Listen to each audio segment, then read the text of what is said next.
يرفع إبراهيم القواعد من البيت وإسماعيل ربنا تقبل منا إنك أنت السميع العليم.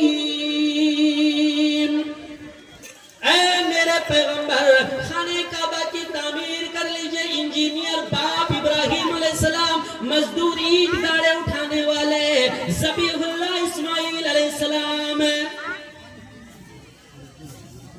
تعمیر کرنے والے بھی پیغمبر اور اس تعمیر میں تعاون کرنے والے مزدور بھی پیغمبر حضرت اسماعیل علیہ السلام. تبھی تو دونوں کا نام آیا ہے وَإِذْ يَرْفَعُ إِبْرَاهِيمُ الْقَوَاعِدَ مِنَ الْبَيْتِ وَإِسْمَاعِيلُ.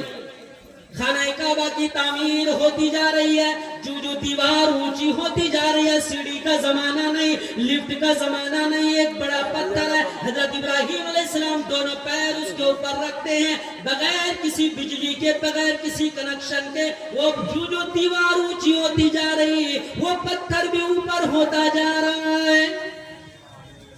بڑی دلچسپ بات ہے، دھیان سے سنیے گا. پتھر اونچا ہوتا جا رہا ہے بغیر کسی کنیکشن کے. خانہ کعبہ کی تعمیر مکمل ہو گئی. جس پتھر پہ کھڑے ہو کر حضرت ابراہیم علیہ السلام نے پیر رکھ کر تعمیر کی تھی، وہ پتھر آج بھی حرم شریف میں موجود ہے.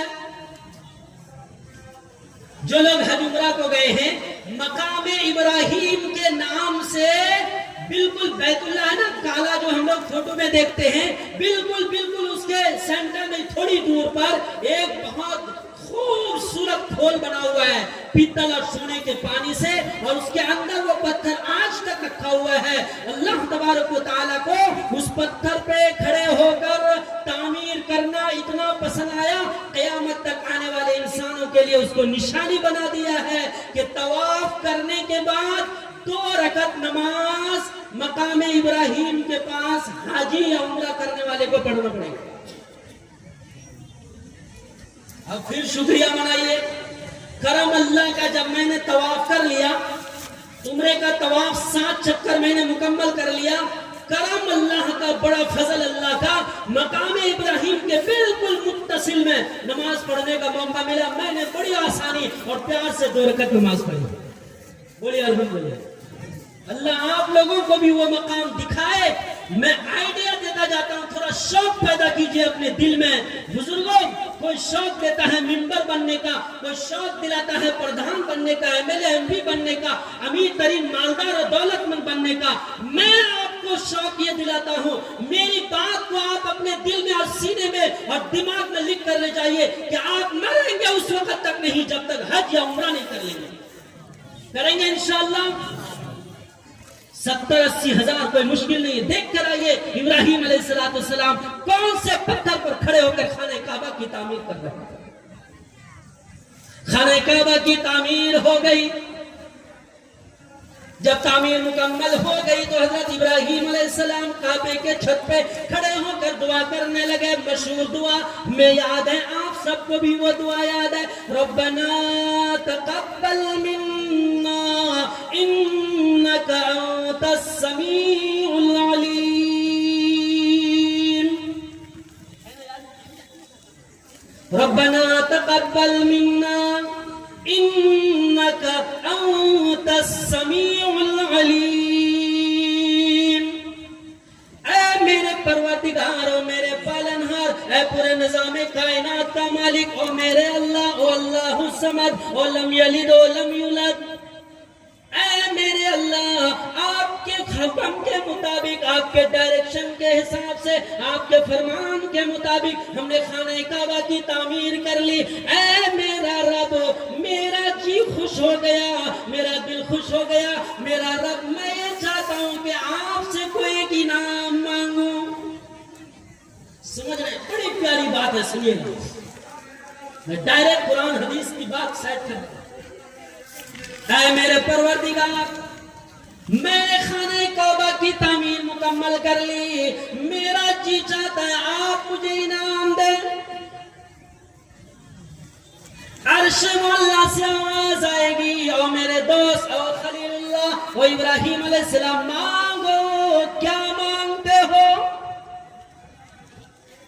اگر آپ کو مانگنا آتا ہے، اگر آپ خلیل اللہ ہیں تو مجھے دینا بھی آتا ہے، اس لیے کہ میں رب العالمین ہوں۔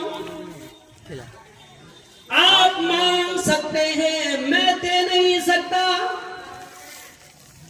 ابراہیم علیہ السلام بڑے پیار سے کہنے لگے لجاجت شرماتے ہوئے، اے میرے پروردگار، میں جو انعام مانگتا ہوں اے رب العالمین، آپ کے خزانے میں وہ انعام ایک ہی ہے۔ کیا ہے؟ رب پروردگار کہنے لگے او میرے خلیل، میں بھی حیران ہوں، کیا مانگنے والے ہیں آپ کہ کائنات میں نے اتنی نعمتیں بکھر دی، اتنے انعامات بکھیر دیے، آپ یوں کہہ رہے ہیں کہ انعام ایسا مانگے جو میرے خزانے میں بھی ایک ہی ہے۔ اے میرے خلیل مانگ کر دیکھو۔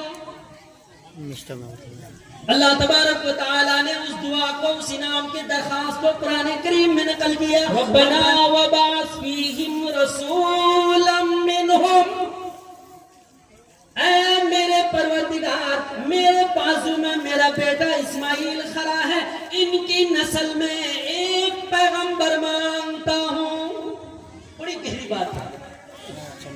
ابھی ہمارے دوست امام صاحب بڑی تعریف کر رہے تھے میری، بولے قرآن کی تفسیر کرتے ہیں، حدیث کی تشریح کرتے ہیں تو سمندر میں غرق ہو جاتے ہیں۔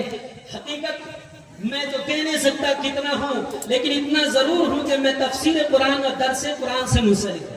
ہر فجر کے بعد ایک بڑا مجمع رہتا ہے جس میں میں درس قرآن کی تفسیر کرتا ہوں، بڑے اہل علم علماء بھی اس میں شریک ہوتے ہیں اللہ۔ تو آیات کریمہ کے ما لہو و ما علیہ، یعنی آگے پیچھے شان نزول مطلب مفاہیم سے اس کا میں تھوڑا واقف ہوں، پورا نہیں۔ ابراہیم علیہ السلام نے دعا کی پروردگار ان کی نسل میں مجھے ایک پیغمبر چاہیے۔ لاسٹ میں فرمایا انک انت العزیز الحکیم، اے میرے پروردگار اگر میں نے مانگ لیا تو اس کا مطلب نہیں کہ مجھے ابھی چاہیے یا میری حیات میں چاہیے، میری زندگی میں چاہیے۔ آپ زبردست